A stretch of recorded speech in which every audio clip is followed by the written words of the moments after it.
Hello, everyone, and welcome to the Damage Report. I'm John Arola. It's Wednesday, and so Jayar Wednesday begins once again. Jayar Jackson, how's it going? What's going on? Oddly, I'm in a good mood, and I'm not sure why.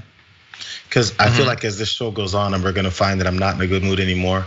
But you know, it's good to be started the right way. You know. I mean, I'm not making you talk about Joe Manchin or anything. Like I'm trying to give you a slightly better day. I did it on the pre-show. I have thoughts about Joe Manchin. I almost wish you to save that for me. But yes, happy Wednesday, everyone. Happy Wednesday, everyone. As I mentioned on the pre-show, hold on to your butts because I don't know what's gonna come today. The first Wednesday of the year was the Capitol assault. The second one was the second impeachment of Donald Trump. The third one was the inauguration of Joe Biden. The fourth one was the game stonk thing. And now maybe Marjorie Greene getting booted. We'll see. We'll see. I don't want to get my hopes up. Few of these Wednesdays have been awesome, but we'll see. We'll see. Anyway, if you're watching on Twitch right now, then you're not, because we're not streaming on Twitch right now. There's some sort of tech problem, so apologies for that. You can still chat over at Twitch, but we're live for the members and also for YouTube. We'll get it fixed for tomorrow, I'm sure. So thank you, everyone, for being wherever you are as we work through this. And thank you all for watching. If you haven't already hit the like button, please do that. Share the stream so that people know we're live, especially because we were a few minutes late. That would be very helpful. And as we go through this hour of news, we're gonna be responding to your comments. I did want to let you know that we have two things today. If you weren't on the pre-show, one, if you're in the YouTube chat, we have a new emoji for you, and that is Ilhan Omar, who we're gonna be talking about actually a good bit, a little bit later on. So she's now live in those. And we also have the return of Meanwhile In, our segment rounding up some international news that we haven't done since before the pandemic. A lot of the audience probably has no idea what I'm talking about because they started watching during the pandemic, but I hope that you enjoy it. It's been a long time coming for its return. And with that, Jayar, you ready to do this thing? Oh man, I'm ready. Okay, let's get into it.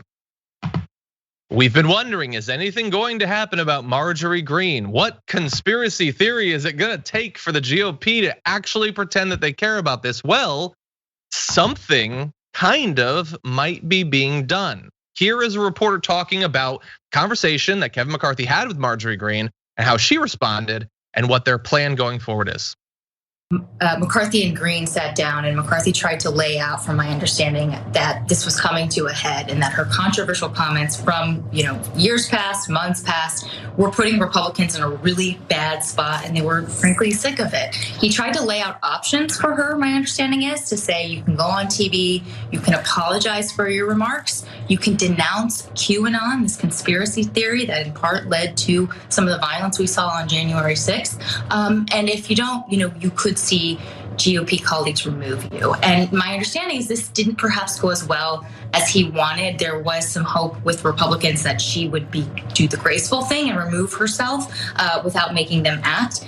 So McCarthy called a late night meeting last night with his top lieutenants, basically the ones who choose committee assignments. And they talked about this. And my understanding is the consensus in the room from my reporting is that everyone agreed she's probably going to have to come off education and labor. There was a question about whether they could go to Steny Hoyer, the Democratic leader in the House, and make some sort of deal to keep him from having a floor vote on this issue. The big thrust of the meeting, or the feeling in the room, was that a floor vote and forcing Republicans to take a vote, a yes or a no, in terms of removing a colleague would be catastrophic on the campaign trail. They would either get hit from the base, or if they were in a swing district, they could, be labeled as somebody protecting a QAnon conspiracy theorist.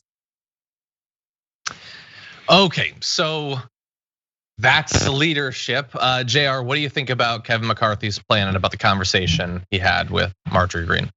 I can't stand Kevin McCarthy, but this is the best thing as far as what he can do to protect himself, his party, and their minority in the House right now. To maybe hope that she would do a normal thing, like spare us all of the drama, spare us having to go through continuing to have to defend you, because we will. And also spare us the embarrassment of having to keep hearing all these things that you've done and said in the past that everyone is getting on us about. And if we can clear all this up, obviously you're remaining in the House, nobody's gonna expel her. So you at least have to just step aside and we continue to do our obstructions that we're planning to do for this entire term for Biden's administration. Just let us be annoying. Stop being extra annoying so that we can't be annoying. And that's the best thing he can pull off right now. But the problem is you have someone who thrives off of being extra annoying and wants to disrupt everything and destroy everything in her path like a Tasmanian devil. So that's who she is. You're dealing with the Tasmanian devil. So Kevin McCarthy, you can go up to the Tasmanian devil all you want and say, hey, here's what we need to do, Tasmanian devil. Stop spinning, sit down and have a dinner. Bugs Bunny, you're never gonna catch him. And he'll go blah, blah, blah, blah, blah.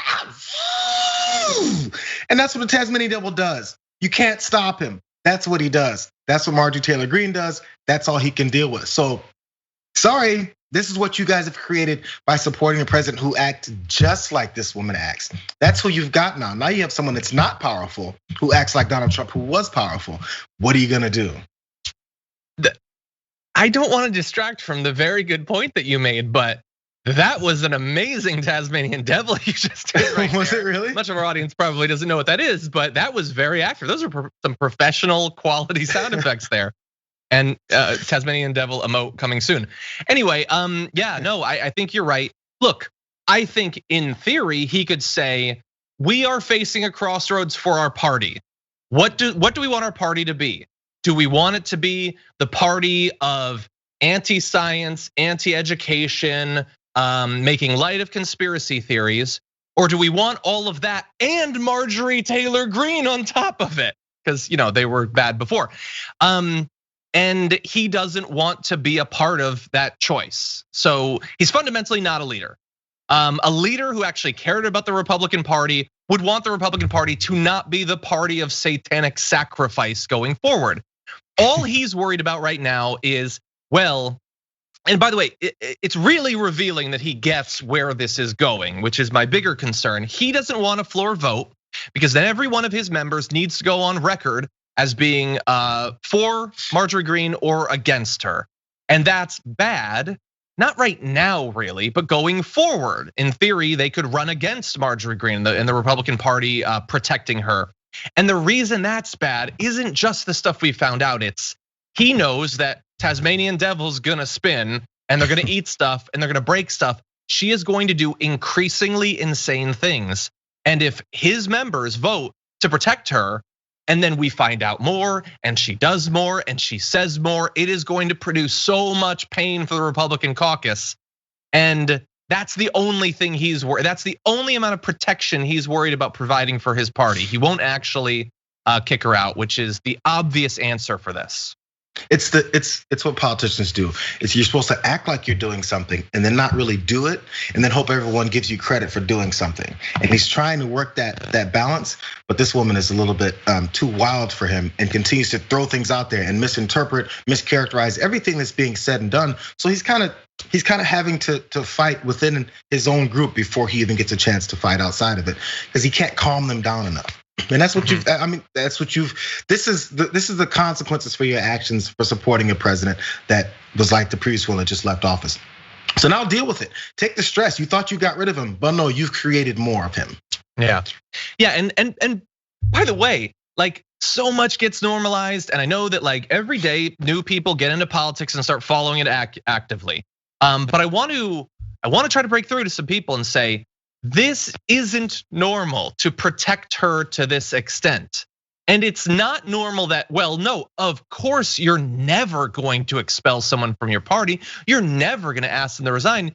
Yes, in the past they would. Katie Hill resigned like 3.5 weeks ago because she engaged in an affair. That was it. She had an affair and she's gone now. Marjorie Greene thought a bullet to Nancy Pelosi's skull was more efficient than voting her out of office. Among space lasers and clones of RBG and all the shootings are fake. And like literally, I cannot remember all of the things that each individually would be disqualifying for an elected representative.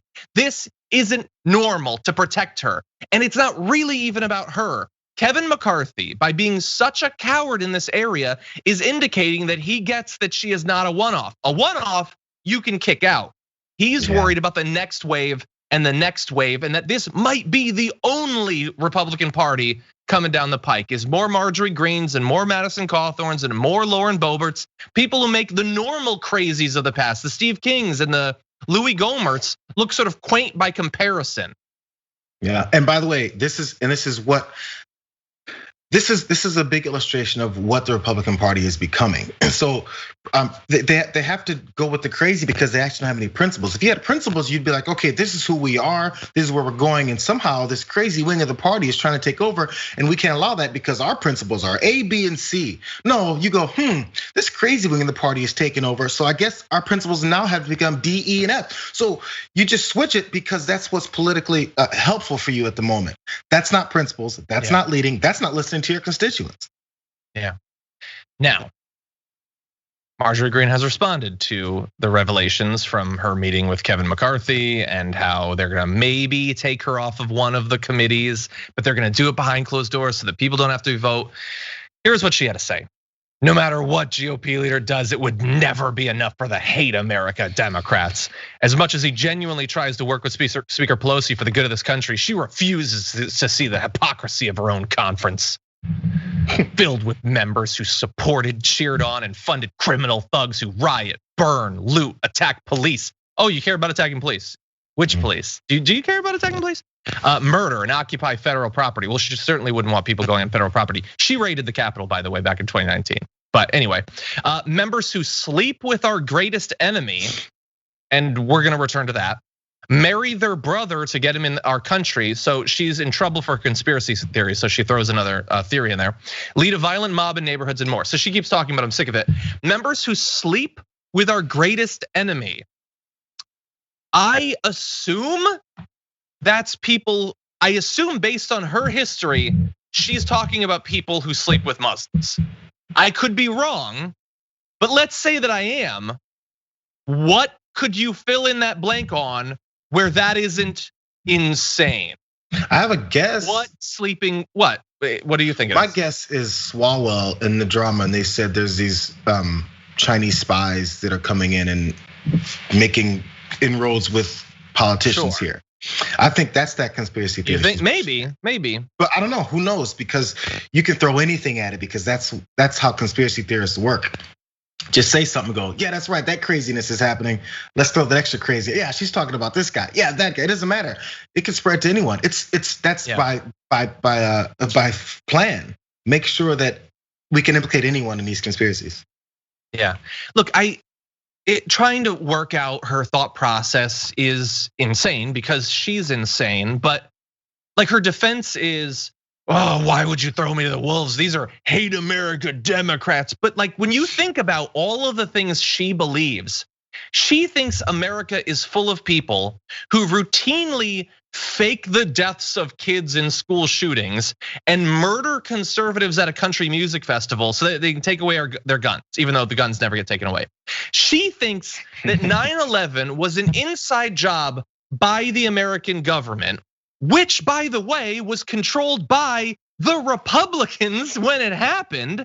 And she's now a part of the party that she thinks attacked America. None of this makes any sense. I get that she doesn't want to be thrown out of government. I wouldn't want to be thrown out of government. I wouldn't want to be thrown out of an Outback Steakhouse, but she's really worked at it. If you're humping the Bloomin' Onion, you gotta go. How can she be surprised by any of this? I don't know. Well, she's not surprised. Basically, is what this is about. That's what we've come down from all this. No, I don't think she's surprised by it. This is, again, when you're an insane person and people are trying to push back on you, and then you have to either be confronted with your insanity or push back further, and you're a stubborn a-hole, you're gonna push back further. She doesn't care. Who cares if you're getting thrown out? She's like, but I got that Bloomin' Onion. She doesn't care. That's by design. So then once she's thrown out, she can stand out front of Outback with a picket sign and say, don't go in there. They don't let you screw Bloomin' Onions. It doesn't, it's as long as she's still getting attention, that's all that matters. And then one other thing about this. So Kevin McCarthy told her to apologize because his previous statements were not gonna expel you. Hey, you can say that, hey, that was my previous youthful, exuberant days. All that is presented for her to do. And she turned it down. Now in this tweet, she's talking about people sleeping with our greatest enemies, marrying your brother so they can come in the country. So if you want to disavow your previous conspiracy theorist statements, you can't then start new ones today. Because that doesn't match up. You can't say, in the past, I used to say this and that, but you know what? I'm a responsible member of Congress. I didn't mean all that stuff. No, if you're tweeting it today, you still mean it. That's just the way it is. You haven't changed. So this apology that Kevin McCarthy hopes that she'll give would be empty because she'd go back to saying it in real time. Yeah.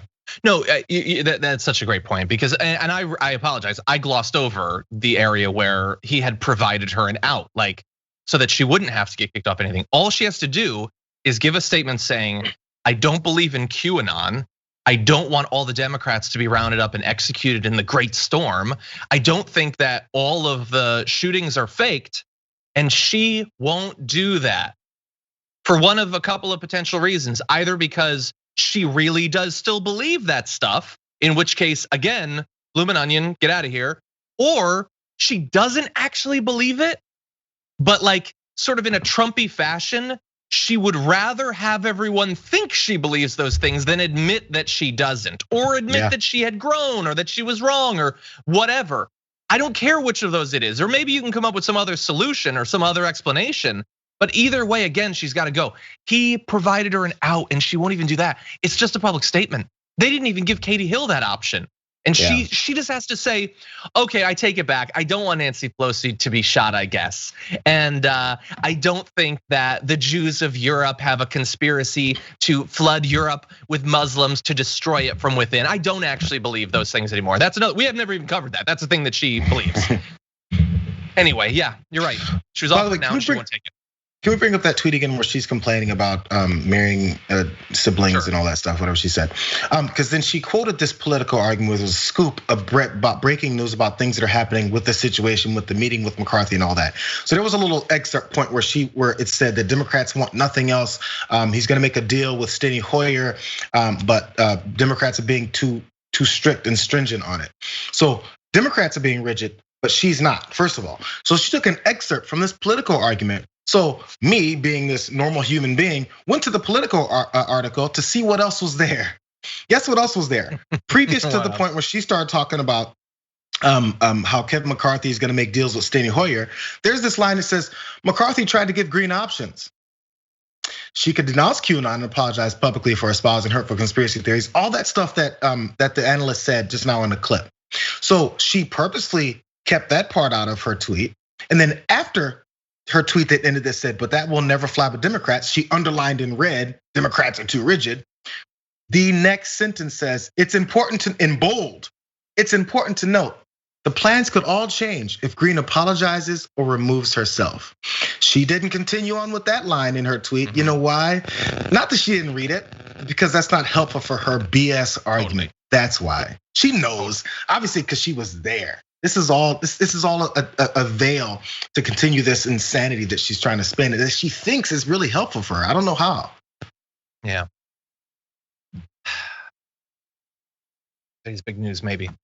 But we've got one other bit of this before we check in with the audience. Oh, by the way, someone asked for me to show the shirt. So this is on Shop TYT. I wrote the damn bill. Bernie Sanders, hopefully he'll be writing and passing a lot of bills in the next few years. Anyway, let's go to this last angle on this. According to Kevin McCarthy's meeting with Marjorie Greene, she might be removed from at least one of the committees that she serves on.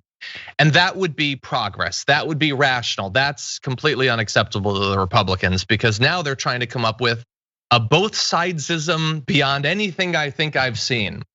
Okay, maybe we will remove her, but not just her. You have to give one too. And conveniently, what do you know? It's Representative Ilhan Omar. House Republicans, including former Trump doctor Representative Ronnie Jackson, drafted an amendment to a bill to remove Marjorie Taylor Greene from her committees and to remove Representative Ilhan Omar from her committees too. And it's not just a couple of kooks in the elected section of the Republican Party. It's also on right-wing media. So here is Bill Hemmer from earlier today. Questions for anti-Semitic statements. But let's be clear, but Josh, what she's doing is of a whole different kettle of fish. One might be weird and kooky, Josh. The other is seen as racist. Yeah. The guy's like, so first of all, Bill Hemmer, you get that. You get that Green's racist too. Like that's not new. We're gonna expound on it in this section, but that's not new. And Jayar, weird and kooky, meaning I want Nancy Pelosi to be killed. I think the Jews space lasers start fires. Like that's weird and kooky. There's always these softening tones that conservative media uses when they're talking about a Republican that does something insane, like talk about wanting to kill Nancy Pelosi, or a bullet to the head is awesome for her. When Trump would say insane, insightful things, they would go, I wish he'd change his tone. I mean, he's a little bit exuberant at times. Maybe he gets a little excited. Use these terms like there's a 50% positivity to the things that they said. They just got a little above themselves, got a little bit caught up in the moment. They use those types of terms to say like, yeah, it was wrong, but it wasn't that bad. It was only 10% bad. That's what he's saying here, because we need to soften that tone, but then call the other one racist, literally racist. And then I guess the guest didn't have the example right on hand as you will right now. Like, because my thought, right when they said that, I said, who's racist? Because I was like, I know Bill Hemmer's making the argument against Marjorie Taylor Greene. Yeah, there's so much. How could he not know any of this? Really fast though, I wanna make sure that this isn't just the kooks that are elected. This isn't just the kooks on Fox News. Marjorie Greene herself is getting in on this because she tweeted this. Keep it up, MAGA country. We've reached 95,000. Let's get to 100,000 to help me defend my seat from the DC swamp. And you can see that in that picture behind it is Representative Ilhan Omar. Why? Is she in House leadership? No. But you know why. You know why she's always focused on Ilhan Omar randomly out of everyone in Congress. And she gets it too. Ilhan Omar tweeted, I will be honest and say it's getting really scary to serve with people with guns who dehumanize and target you. I fear that with no accountability, no recourse, and calls to move on will turn this toxic environment into a deadly situation. And she should be. This is a woman who is like frothing at the mouth in hatred for Muslims and has been for as long as she has been making content and putting it on the internet. And she believes that carrying a gun is the most important thing that has ever existed. So and she has said that her political opponents can be shot in the head, and that's a quick, efficient way to get them out of office. So yeah, I would be terrified if I was Ilhan Omar to be serving with this maniac. But really fast, I do wanna make sure, just in case Bill Hemmer's watching this, you need to know that Marjorie Taylor Greene isn't just crazy. She is also incredibly racist and Islamophobic and anti-Semitic. There's so much that we're not gonna delve into here about how Black Lives Matter is a terrorist group and how if black people are being held back, guess what? Slavery is gone. It's laziness, which is the most like stereotypical racist thing that you could possibly say. Or that black people join gangs and that's what's keeping them back, not white supremacy. And a million other things than that. And the thing about European Jews bringing Muslims in to destroy the continent from inside. Jewish lasers. And the Jewish lasers. No word on why they're not using the lasers in Europe. We don't know yet, but she also suggested that the 2018 midterms, which ushered in the most diverse class of House freshmen, was part of, quote, an Islamic invasion of our government. And that, quote, anyone that is a Muslim that believes in Sharia law does not believe in our government. Because she can't conceive of someone who is a practicing Muslim that does not believe in Sharia law or its application inside the United States. She thinks that every single one does. She continues to say, you saw after midterm elections that we saw so many Muslims elected. I don't know the exact number, but there were quite a few. She said Muslims are not being held back in any way because the Constitution guarantees equality. But what you people want, is special treatment. You want to rise above us, and that's what we're against. She literally tried to stop them from being sworn in. She stormed the Capitol to try to stop them from being sworn in, but equal treatment. Even though she didn't even read the Constitution and know that Bible, Quran, you can swear in it whatever you want. You could do it on Where's Waldo if you can find it.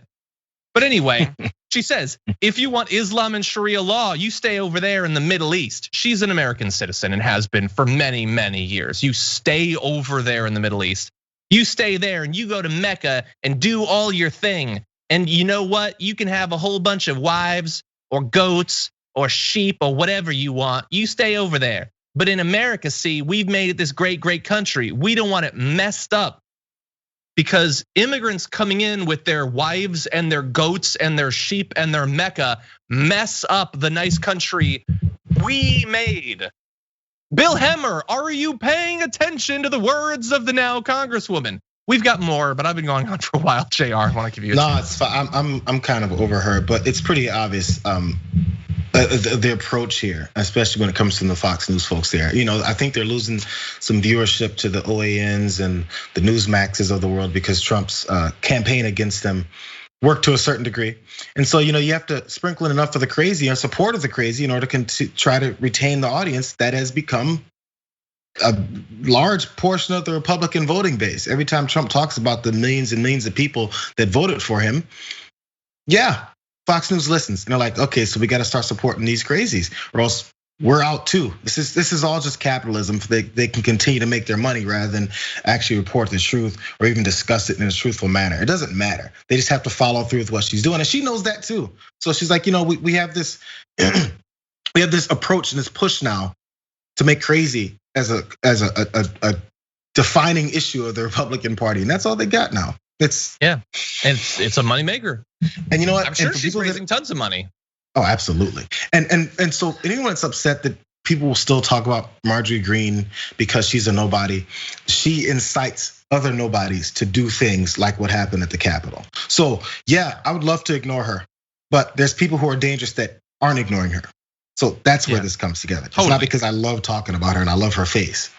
Yeah, and there is so much we could read here. If you want to demonstrate how racist she is, there was one candidate. There was like an open seat or whatever, or like one side of an open seat, and the only candidate that had registered to run was a Muslim, and she said, and I'm somewhat paraphrasing, but the last quote is a quote that we have to get someone against him because. His last name is Muhammad.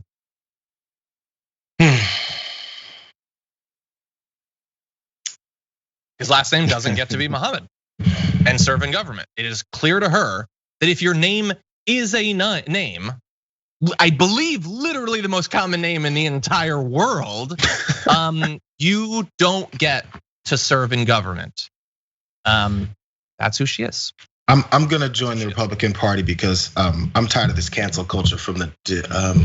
I'm confused. I'm confused. Well, she certainly is. We need to talk about a relatively new show called the Republic, or UNFTR. As a Young Turks fan, you already know that the government, the media, and corporations are constantly peddling lies that serve the interests of the rich and powerful. But now there's a podcast dedicated to unraveling those lies, debunking the conventional wisdom. In each episode of On the Republic, or UNFTR, the host delves into a different historical episode or topic that's generally misunderstood or purposely obfuscated by the so-called powers that be, featuring in-depth research, razor-sharp commentary, and just the right amount of vulgarity. The UNFTR podcast takes a sledgehammer to what you thought you knew about some of the nation's most sacred historical cows. But don't just take my word for it. The New York Times described UNFTR as consistently compelling and educational, aiming to challenge conventional wisdom and upend the historical narratives that were taught in school. For as the great philosopher Yoda once put it, you must unlearn what you have learned. And that's true whether you're in Jedi training or you're uprooting and exposing all the propaganda and disinformation you've been fed over the course of your lifetime. So search for UNFTR in your podcast app today and get ready to get informed, angered, and entertained all at the same time.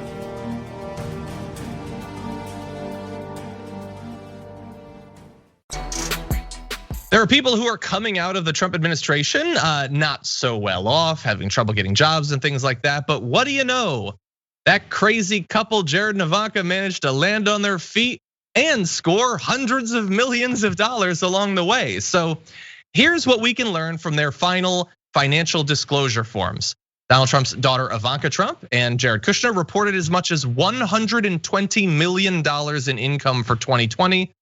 That's more than a 20% drop from what they reported a year earlier.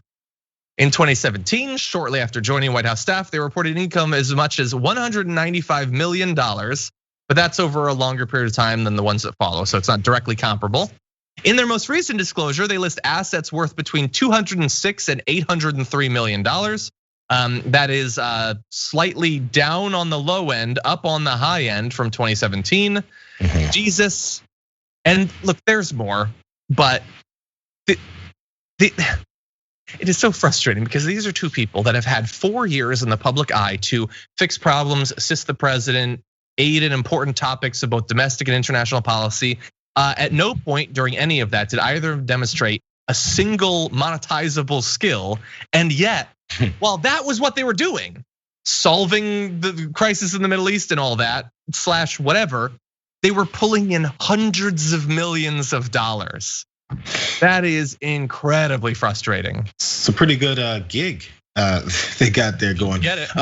We're seeing more and more of the reasons why they want to make sure that Trump wasn't voted out or even left after losing, to make sure this money making could happen. Again, I do remember in 2015, definitely 2016, before November elections, people were talking about how this president and his family is looking to enrich themselves off of the presidency, off the position, off the power and influence at the expense of America. Because in order to do that, maybe you make some deals with certain people, maybe you make some deals with other countries, maybe you make deals with other leaders to make sure that you can profit off of the office, which is not supposed to happen, because that will help them and hurt everyone else. Look at us 4 years later, hurting off of what they did and the help that they've gotten as they waltz off to Florida to maybe plan a Senate run against Marco Rubio. That's the next step. It's like, this is the best cash cow we've had in a long time from doing absolutely nothing. Like, we only had to lie to a bunch of people who believe us all the time. This is easy.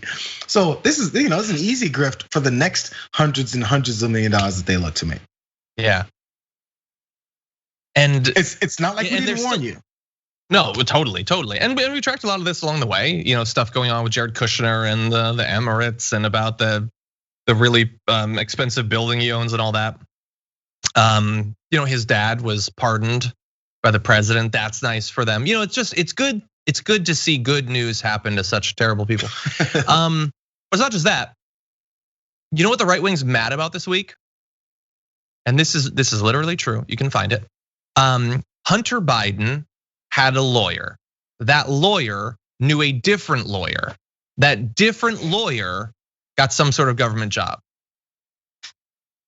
That's literally a scandal. That's the Hunter Biden scandal.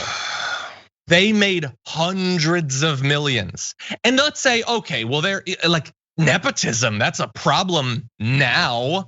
The fact that they were there that whole time pulling in so much money was not an issue. But then also, like, William Barr, one of his kids got a government position. Someone related to Rudy Giuliani got a position. Like, it wasn't just Trump's own family. Everyone was cashing in, and positions that they had no actual. Absolutely. There was some guy who was involved in some sort of White House sports promotional thing, had no experience in anything having to do with any of that, but he was related to one of the individuals in the administration. So, like, the idea that now they care about nepotism is insane.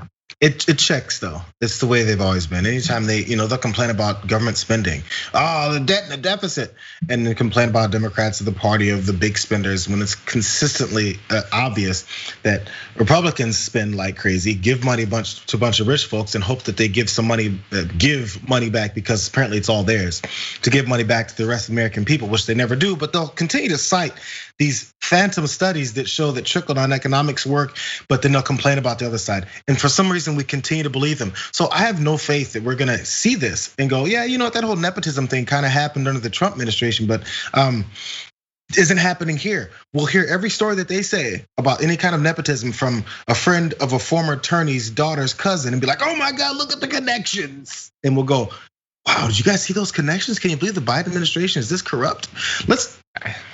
There's plenty of things that I'm sure we'll be able to focus on that the Biden administration will do wrong, because they will. And this is just to jump on this is the equivalent of the tan suits and the mustard on hot dogs that we had under Obama. We're back to that now. I don't understand it, and I'm not sure why we're listening to it. I think because enough people that are following them will. Well, look, we occasionally have on Dave Leventhal. I know he's been watching some of the financial stuff. We will see. I know some people have hopes that some of the obvious corruption, financial crimes, tax fraud, all of that will eventually come back to bite them. I don't have a lot of hope in that area, but we'll see. That said, let's move again from the corrupt back to the crazy. So, oh yeah. MyPillow's CEO Mike Lindell is an expert Unfortunately, he's an expert on pillows, and that's not what he's being brought on Newsmax to talk about. And they quickly discover that, hey, wait, maybe he's actually crazy. So what happened? What happened with your Twitter account and the company page? Well, first mine was taken down because we have all the election fraud with these Dominion machines. We have 100% proof. And then when they took it down about 3 weeks ago, and then when I put it back up, my personal, it was a Mike, thank you very much. Mike, you're talking about machines that we at Newsmax have not been able to verify any of those kinds of allegations. We just want to let people know that there's nothing substantive that we've seen. And let me read you something there. While there were some clear evidence of some cases of vote fraud and election irregularities, the election results in every state were certified, and Newsmax accepts the results as legal and final. The courts have also supported that view. So we wanted to talk to you about canceling culture, if you will. We don't want to relitigate the allegations that you're making, Mike, because we understand where you are. So let me ask you this. Do you think that this should be temporary because it appears to be permanent? Could you make an argument that it is temporary? What? Could you make an argument that this could be a temporary banning rather than permanent? No, I want it to be a permanent because you know what? They did this because I'm revealing all the evidence on Friday of all the election fraud with these machines. So I'm sorry if you think it's not Mike, it's real. Can I ask our producers, can we get out of here, please? I don't want to have to keep going over this. Actually, we at Newsmax have not been able to verify any of those allegations that you're. Mike, hold on a second. Everybody hold on a second. Mike, hold on 1 second. Let's talk a little bit about just what is happening overall in terms of censorship of. Trying to cancel out my company and myself in this country. It's cancel culture. But one of the two is the empty seat. That guy jumped out a window, actually. Most people don't know that. Wow. Okay, so Jayar, there's a lot there.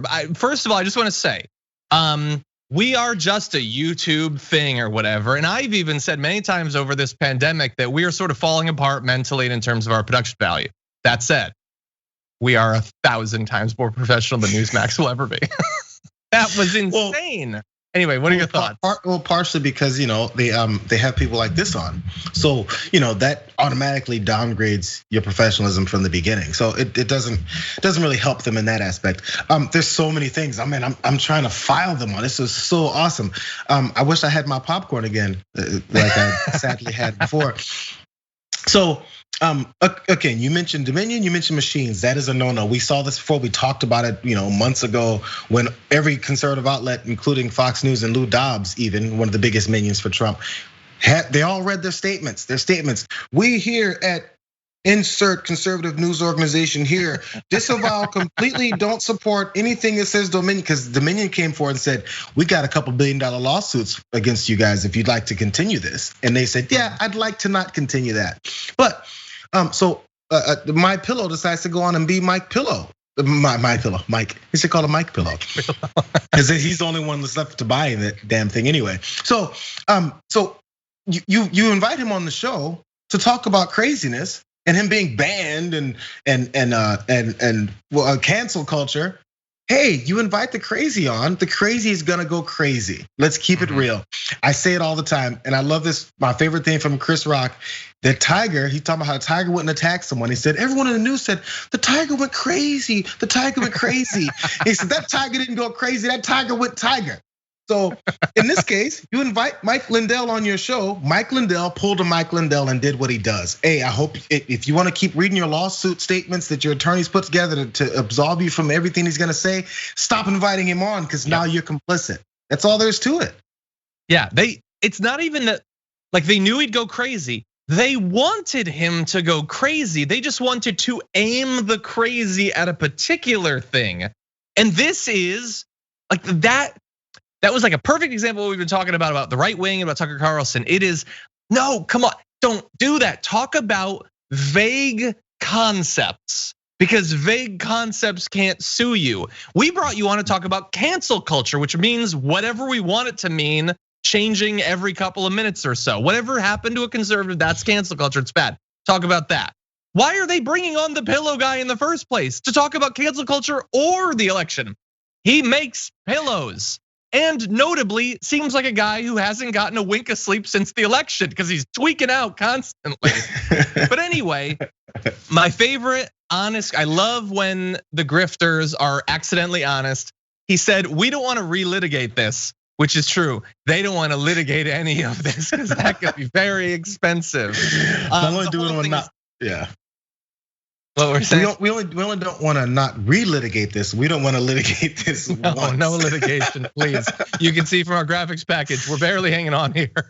But anyway, it's just, and that's beating Fox in the ratings some nights in certain time slots. That was beating Sean Hannity throughout December. It's those two people who, God, they wish they could just be on Fox News, trying to get control of this Tasmanian devil, clutching a big pillow.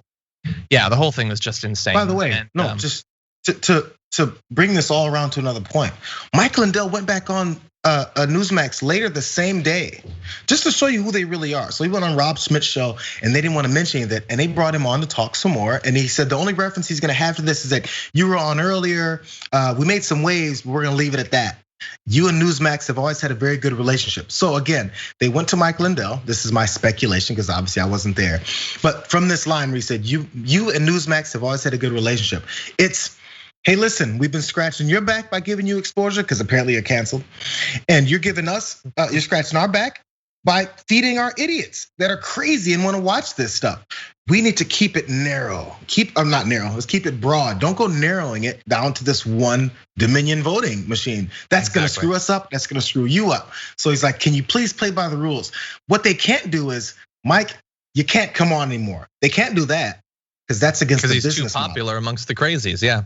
Yeah, and they did, like everything he was trying to do there, that's what they did for literally weeks until the threat of a lawsuit stopped them from doing it.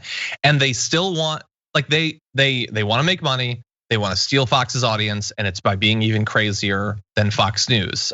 We've found their limit, and their limit is $1.3 billion or whatever.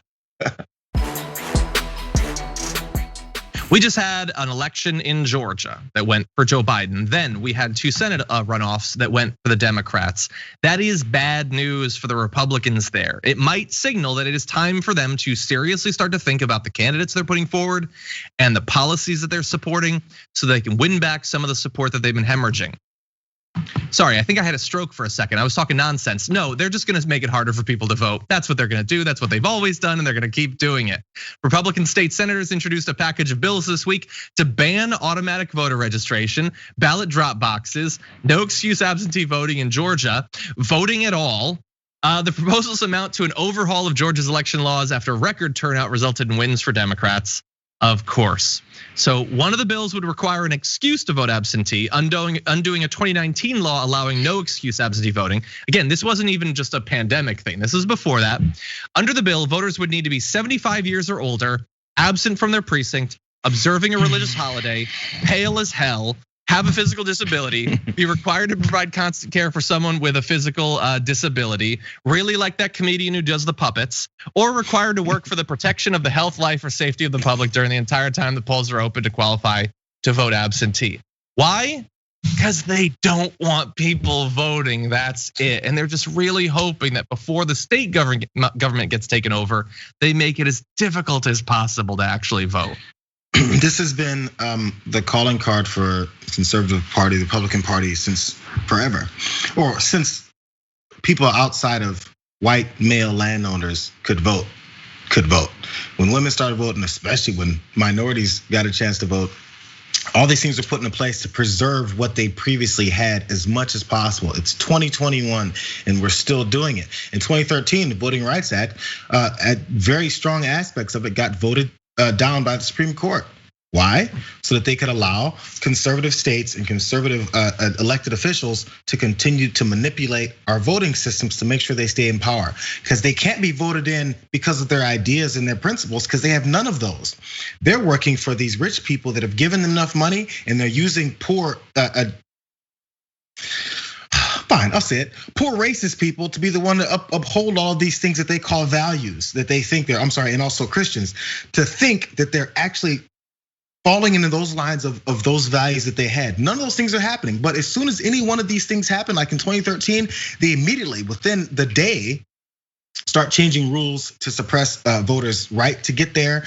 You've read like 18 different things that are on this parameter, and they have to be born between 2 a.m. and 6 a.m. in order to be on this route and improve it every voting cycle. No, these are some of the most ridiculous guidelines to make sure that people don't vote. Paul Weyrich said like in 1979 or 80 that I don't want people to vote. He said it as Republicans to a Republican audience.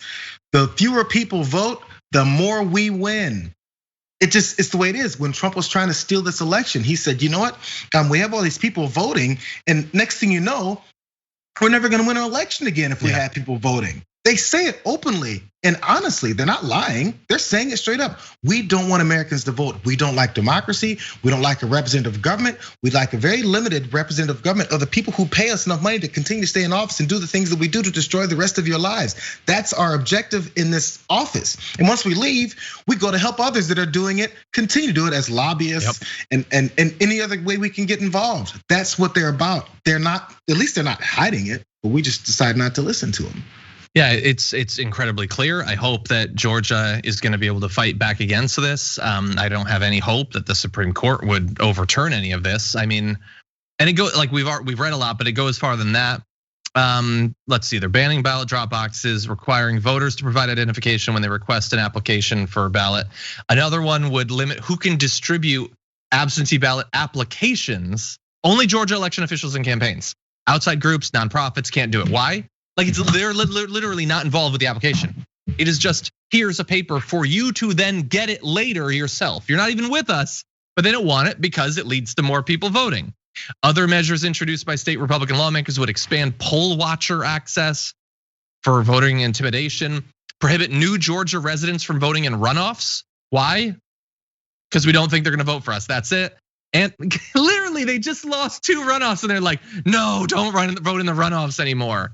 And mandate monthly updates to election officials of voters who have died. There's lots of polls. People don't actually support this. Obviously, they don't support the party. They don't support their efforts to stop them from voting.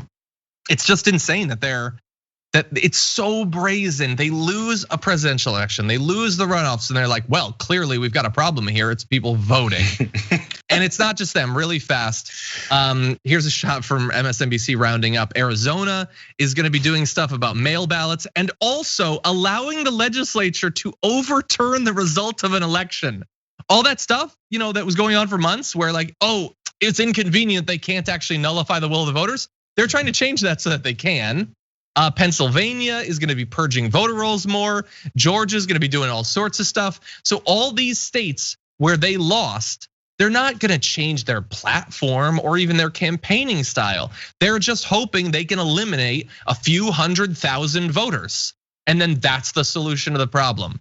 And they've always done this, they're doing this now. It is on the media to make clear that people know that this is happening. It's on the politicians in those states to try to fight back against it. And it's on all of us to deliver a Supreme Court that will actually protect the right to vote and not simply, go an election cycle or 2 saying who cares what ends up happening in the Supreme Court. It does actually matter because a super majority in the Supreme Court for the Republicans is the exact sort of one that's gonna be okay with states like Arizona overturning results, Pennsylvania purging every black person in the entire state from ever voting, etc. This is a big illustration. It highlights the importance of continuing to stay involved, continue to make sure you're voting, to continue to make sure you're paying attention to what's happening. Because I was saying it right after Biden got in office, and actually when Trump finally decided to go ahead and leave, after his attempt to not leave, we have to make sure you continue to stay on because these guys are not gonna stop. It's not like they went, oh, well, looks like we lost. I guess we'll go ahead and start doing normal things now, like following the rule of law and making sure we don't try to upend democracy in a country. Let's not do that. Let's go ahead and make sure we continue to go that route. So on the other side, you can't get calm and complacent, be like, whew, got rid of Trump. Now let's sit back. No, they're gonna continue to fight. People who don't want things to go well in this country will never tire. They got money and they've got people that are willing to pay them to continue to do this. They're on it immediately. So don't think that we're done. It's never gonna end. You have to continue to stay with this. Yeah. It's tiring. Joe Biden becoming president didn't solve all of our problems. Oh, I was really hoping. No, yeah, the fight continues, and the Republican Party is just gonna try to make it harder to vote, and they're gonna do everything they can to appeal to QAnon people. That is it.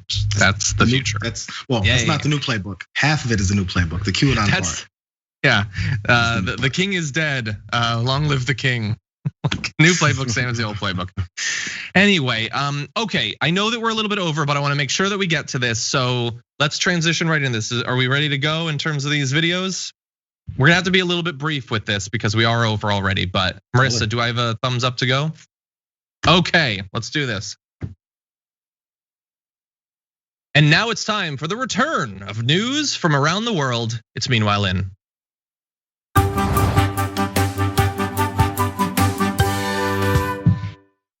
Meanwhile, in Israel, they are actually leading the world in vaccinating their population. But what about Palestine? Okay, that's an important question. Right now, you can see that Israel is they've inoculated more than half of actual Israelis. The UAE is doing very well. The USA is down there somewhere. I don't even think that 9.4 is actually accurate, but the BBC is saying it is. Anyway, but what about the Palestinians who are living under a military occupation as well as a blockade that makes it significantly harder to get basic medical supplies, let alone cutting edge, newly released and not cheap vaccines? Well, Israel has said that it's gonna transfer 5,000 doses to the Palestinians in the West Bank and Gaza so the vaccinations can begin for frontline health workers there. So that's like they've already vaccinated more than half their population. They're talking about some of the frontline healthcare workers might soon get access to it. Now, the situation for Palestinians is really gonna depend on where you live. In occupied East Jerusalem, all Palestinians are entitled to be vaccinated against COVID by Israel.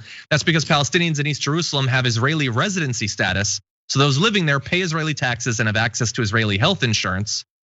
And as of right now, to give you an idea of the scale of the problem, according to the WHO, there have been more than 178,000 confirmed coronavirus cases and more than 2,000 deaths among Palestinians in the West Bank, East Jerusalem, and Gaza, with the case fatality rate being 1.1%.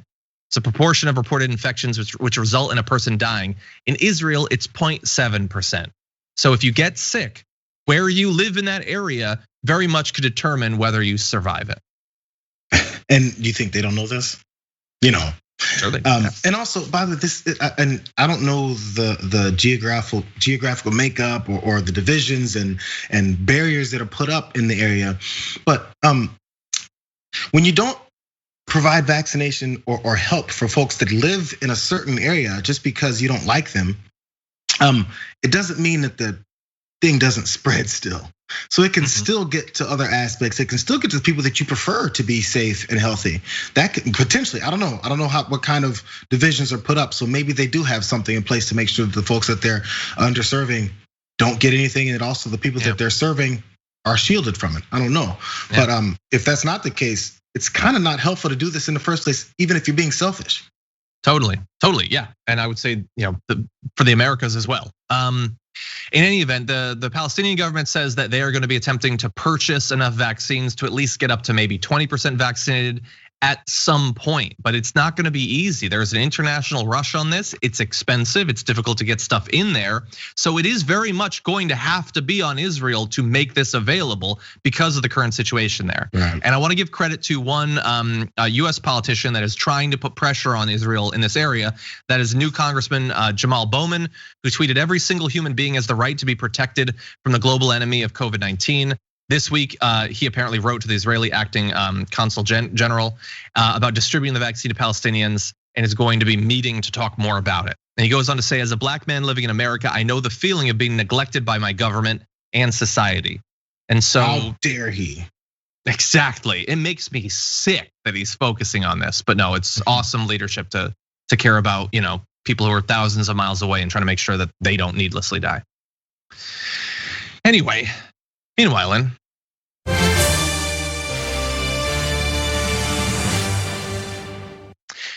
in India, internet shutdowns have continued in an attempt by the government to strike back against the months-long protest that's been going on of farmers who are fighting back against new regulations. This is something we talked about literally months ago. It is getting worse. Internet access remained blocked on Monday in several districts of a state bordering India's capital following violent weekend clashes between police and farmers protesting controversial agricultural reforms. In addition to that, Twitter blocked access to dozens of accounts in India on Monday, including some that belong to high-profile individuals, to comply with a legal demand. So that includes some outspoken actors and celebrities who had been talking about the protests, some organizers who had been dealing with those protesting. They had been blocked. Now, apparently Twitter has since then released some of these accounts, but it is interesting. I know that we're supposed to be focused on other parts of the world, but for some reason, Twitter blocking a bunch of these accounts didn't cause the US-based free speech warriors to suddenly get all worked up about it, because it's people who are actually advocating for like those who are being devastated by their government, not just really powerful white men who want to monetize their audience. It's weird that they weren't worked up about this. Yeah, where was the? I don't know. Maybe it's a Twitter decision to be a part of this. Was it a Twitter decision, or was it like India blocked that access from many viewers? So for Twitter. Twitter apparently got requests from the Indian government to block these accounts, and they complied with it. There was some outcry in the area, and so they have apparently reversed it. Although I'm not going to say that they've definitely restored all of the accounts, but that's apparently what happened. Again, this is one of those situations, and I always say it: why the extra work you go through to make sure that you're hiding your misdeeds is so much harder than just fixing it, addressing it, doing something about it, even say, I will do something about it. So you go through this process in trouble of blocking well-known names and worldwide names accounts from saying things about the situation in your country, because that'll help, or will that possibly bring a little bit more focus on what you're doing and add another layer to your despicable behavior? Yeah. It doesn't really help. In fact, now you're fighting harder. Yeah. And by the way, if you want information about what caused these protests, we do have past videos on the channel, but really fast, just a super simplified version of it. The government says that these new regulations will modernize farming by liberalizing the industry, but India's farmers say it will be their downfall. Under these new policies, farmers will have fewer government protections and will likely lose the government-regulated markets and prices they've relied on for years. All of this is happening as India's farmers grapple with a shrinking share of the economy that has contributed to a suicide crisis around the country. So they have been engaged in this protest for literally months. The police have been getting increasingly rough. Now they're trying to sort of cut them off from mobile communications. So all of that is going on. Just bear in mind that that is out there. And meanwhile, in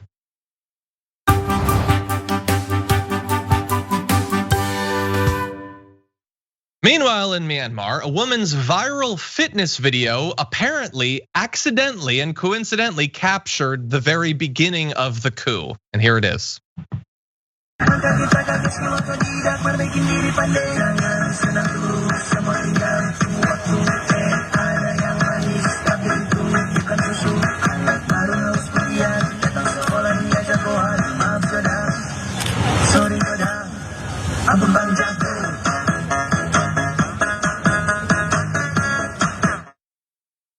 Okay, that is objectively awesome. But what you're seeing behind her is a barricade and eventually an armed military convoy that was apparently headed to the government buildings right there.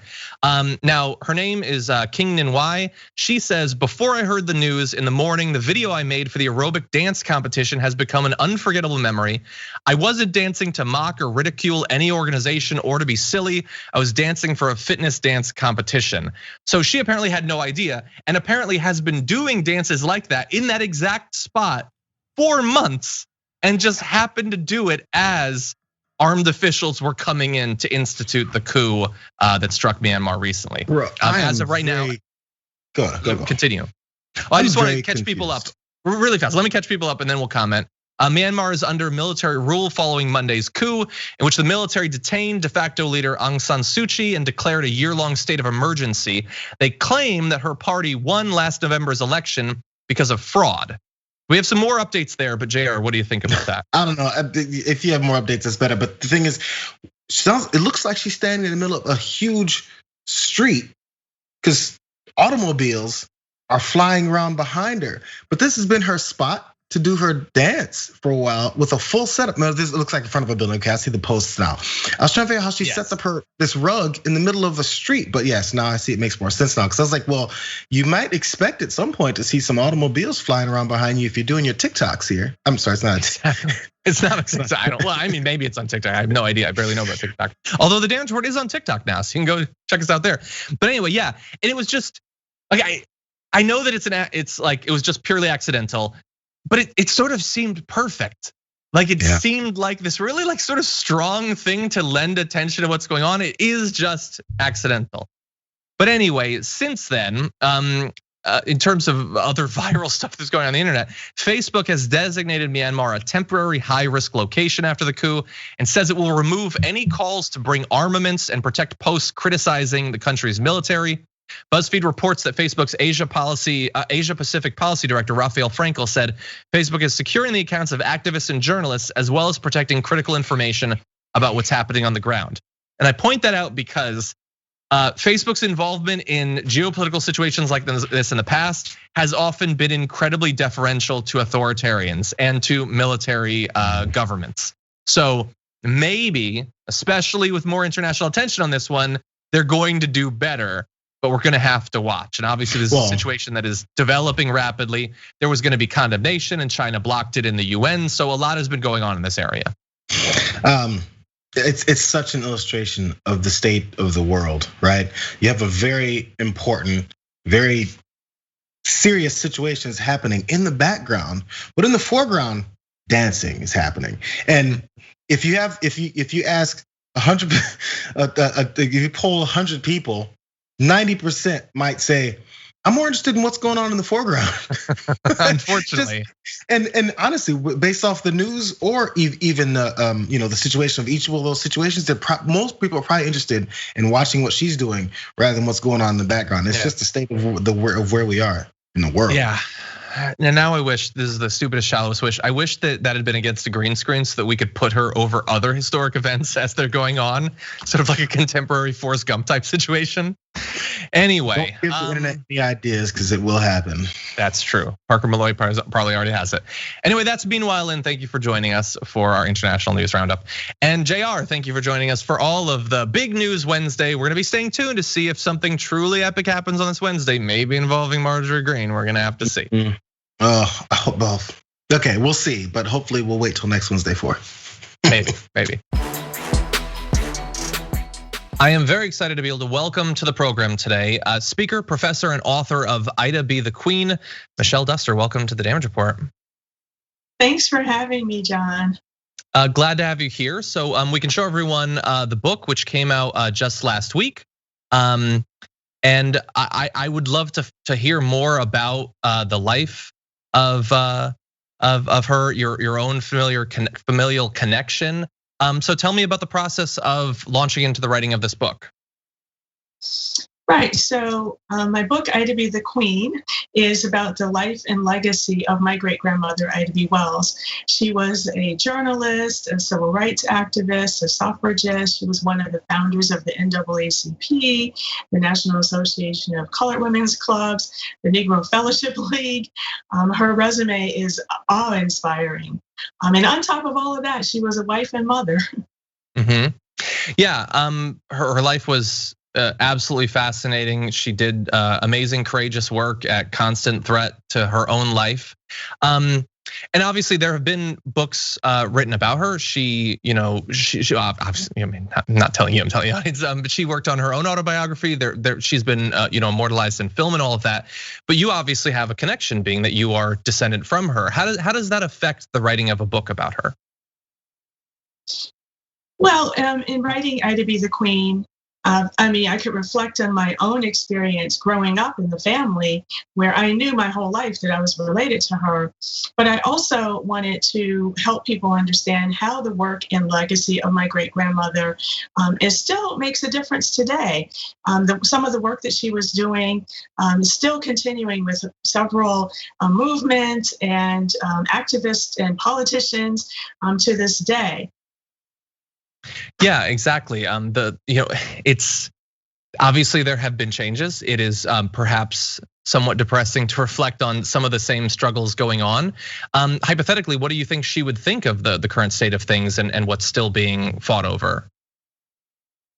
Well, hypothetically, I think my great-grandmother that I wrote about in Ida B. the Queen would have a mixed feelings about what's happening today. I'm sure she would be thrilled to see Kamala Harris elected and inaugurated into the vice presidential position, to see the 117th Congress with so many women elected.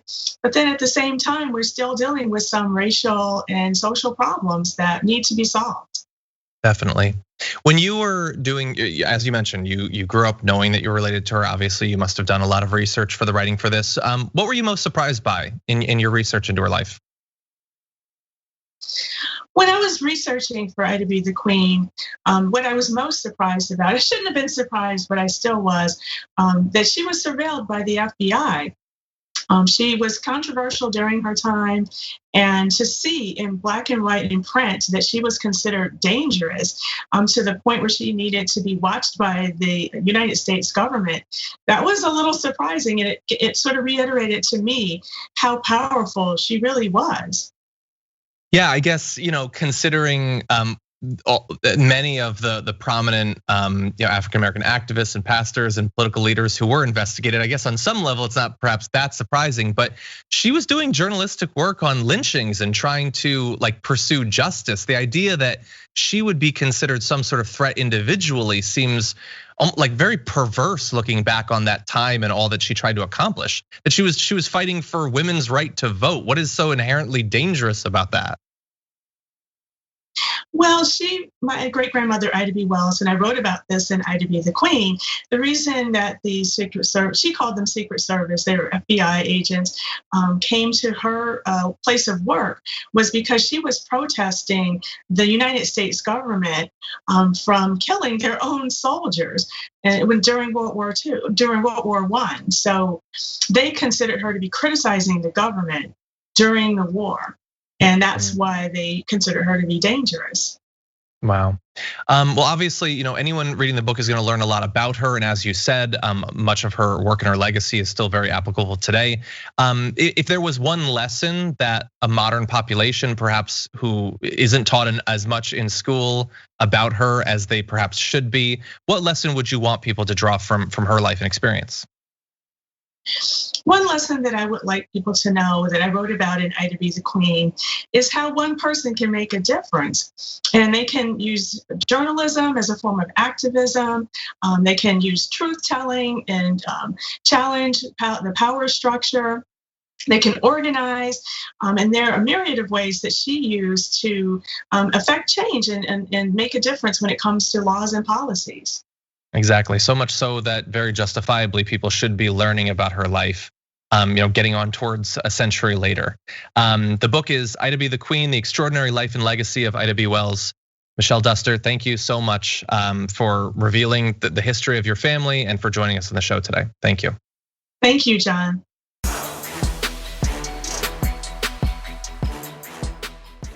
Thanks for listening to the full episode of The Damage Report. Support our work, listen ad-free, access members-only bonus content, and more by subscribing to Apple Podcasts at apple.co/TYT. I'm your host, John Adarola. I'll see you soon.